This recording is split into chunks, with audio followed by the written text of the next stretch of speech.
Welcome back, everybody, to a new interview Hello. with Titania Stalks and the Gaily Mirror TV. So, guys, today we're going to have a group of special guests, not only one special guest, but a group of special guests. And let me tell you more about them. So, they have over 10 years of career in music and performances around the world. They touched base in Portugal, Luanda, Philadelphia, Brazil.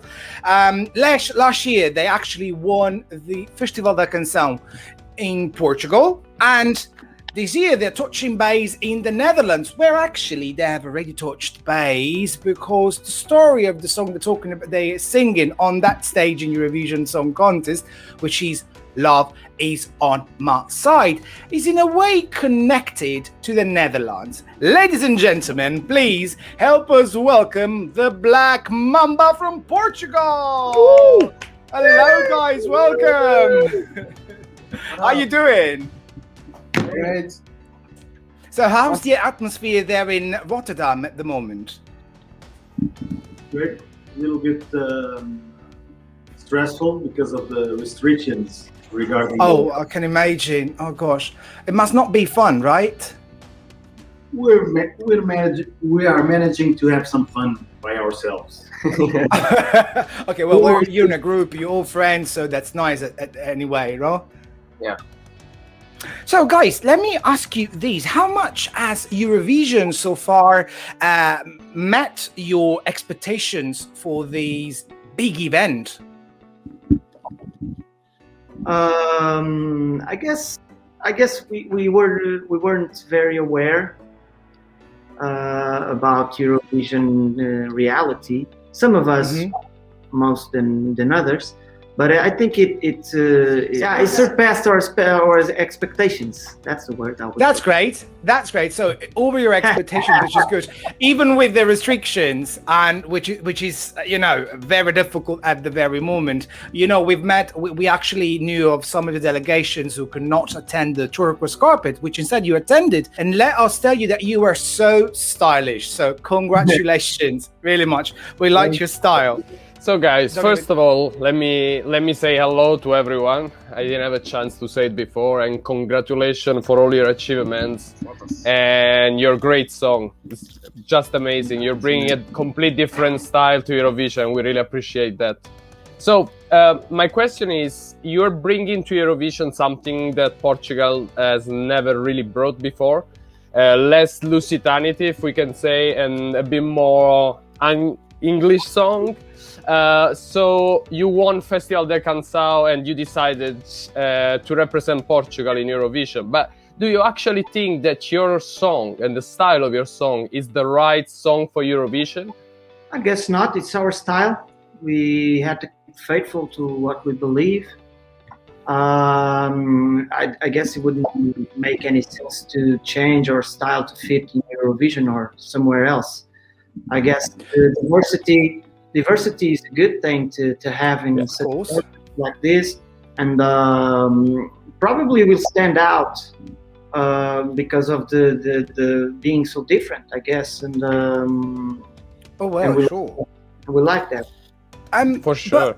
The question would be actually even more like, why do you think Portugal said during Festival da Canção okay, yours is going to be the song to represent our country? Because Portugal has used us to songs which were majority all in Portuguese, and all talking about the history and culture of Portugal.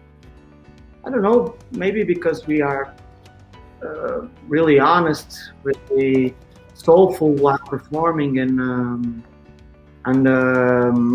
I guess the performance in the song is really, I don't know, soulful. Maybe it's really honest, and maybe it touched people's hearts, I guess. It does indeed, it does, and I guess that actually Portugal decided to show a more international side after so many years, and that's actually a very good choice. But guys, you have a very different style, as we said, from the Portuguese entries of the past few years, even though Portugal has used those two very interesting entries in the last 3 or 4 years. But who are the artists that you get inspirations from when you compose your musics? So we all love the Afro-American music from the 70s, 60s. Artists like Curtis Mayfield, Al Green, James Brown. Help me out. So they all influences you. Johnny Guitar Watson, all that. That's common ground for all of us. And that's what we all love to hear, to listen. Right, so we can all say that this kind of music, all these styles, shaped the Black Mamba the way they are today. Sure. Great. So, guys, we really enjoyed in one of your last press conference. You've been singing a fado song, half in English and half in Portuguese, and we actually loved it, and our viewers loved it as well. So we would like to know if you're planning to make an album with fado music and maybe mix the Portuguese language with the English. Let's say the Black Mamba style. I guess not. I guess no. But you never know. You never know. Maybe that fado is going to be so international one that we all be forced to do that. But right. But because it's something very far from your. That's a song that we have. Sorry. In our second record, Dirty Little Brother, and it was like a song to pay tribute to our culture and to our national kind of music, you know. Sure. But it was it. But most of the people don't know that song. That's why in press conferences they were always asking us to sing some Portuguese songs, and we decided to do that one. And now it's getting famous. It is actually. You can't imagine the number of views of your press conference that we actually broadcasted on our channel, on YouTube channel, and the comments we received on your fado song, even like from people that I know from Portugal, and say, "Oh my God, they do have a fado song in Portuguese and English. That's just amazing." No, so that's why the question. Even in Portugal, people don't know about that song. Well, because you actually, you have people used to a different style, so almost no one would expect a fado song from you, but that would be actually that we do think that would be actually that little sparkling thing in your collection of music. That's why we asked that question. Yeah, well, you never know what can happen in the future, but we're not planning that now. We're planning on recording an album that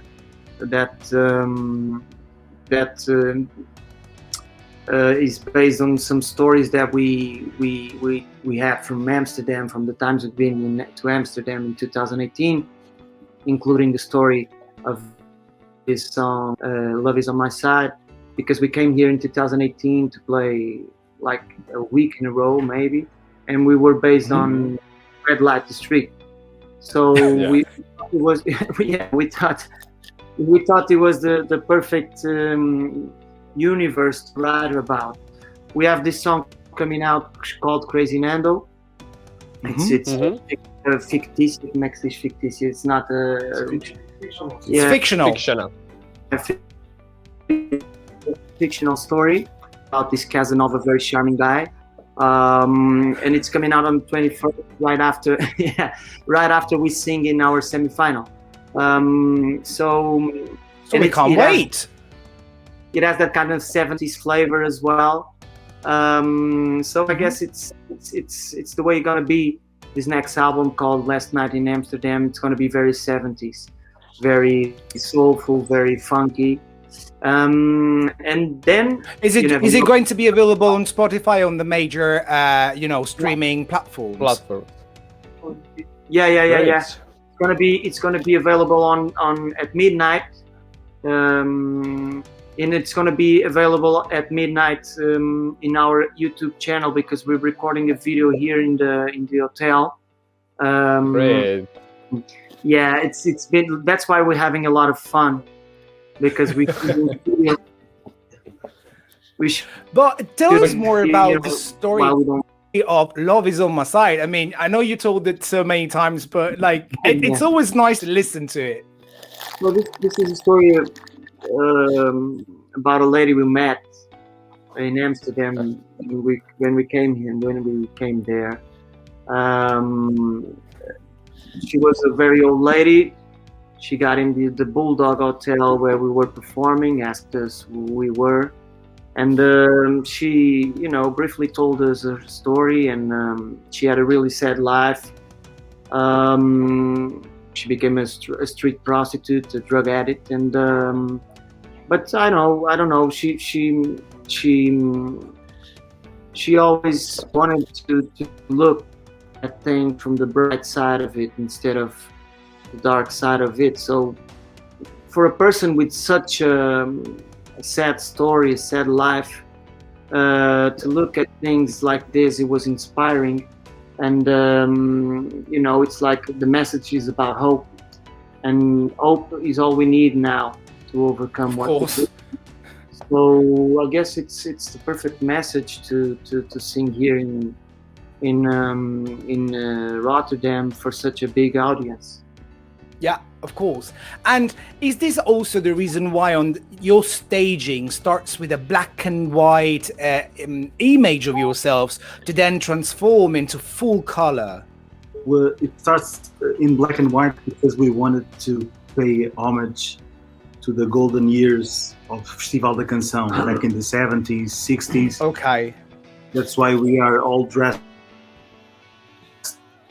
with English style clothes, and but then we wanted to tell the story, also not just on the lyrics, but also on the graphics that Sure. you can see on stage. You can see the Amsterdam skyline, those buildings behind you. Mm-hmm. You see the classic orchestra, because the song has a lot of. I'm sorry, Mark. I'm in front of you. The song has a lot of orchestral parts. So we wanted to keep it simple, keep it classy, but also take advantage of all the technical possibilities they have here in Ahoy Arena. So let's see if people like it. Sure. Well, we do hope so. So, guys, let's talk about Eurovision, because I know that Dominic had a question for you about that. He was very curious. So I would like to know, among all the artists participating at this year Eurovision, would you make a duet with one of the artists? And if yes, which one? I would really love the French entry. Okay. Oh, Barbara Pravi. Yeah. Mm-hmm. And also Iceland. Oh, yeah. They would actually be a good match with you, two different styles of music, completely different.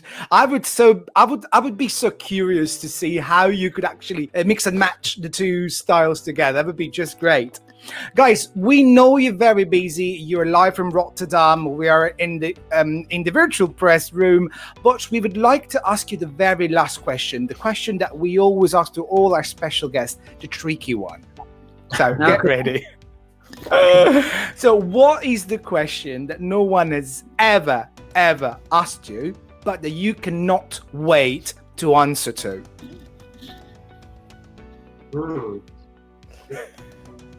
Give us a minute here. Sure, no worries. We can take time. I'm going to have a glass of wine in the meantime. Mm-hmm. No problem. I don't think there is one. Good one. If we want to come back next year to Eurovision, I never asked. Yes, Would Probably. you? We would. Sure, with no COVID. Exactly. We like to party a lot, and we didn't have the opportunity to party and to mingle with all the other artists. So we didn't really get to know them. So that's a shame, because even in the carpet, you have to keep the distance Keep the distance. Yeah. from each other, and then you, as soon as the carpet finished, you in a bus back home. So So yeah, because unfortunately, differently from the others years, you didn't have the possibility to have party after that. You didn't have the possibility to mingle with everybody, and that's sad. So yeah, so if you would you like to be back to Eurovision next year without COVID? For sure. So Portugal, please think about that. Take this request into consideration, and let's make them come back to Eurovision. Well, guys. Muito obrigado. We had a blast speaking to you.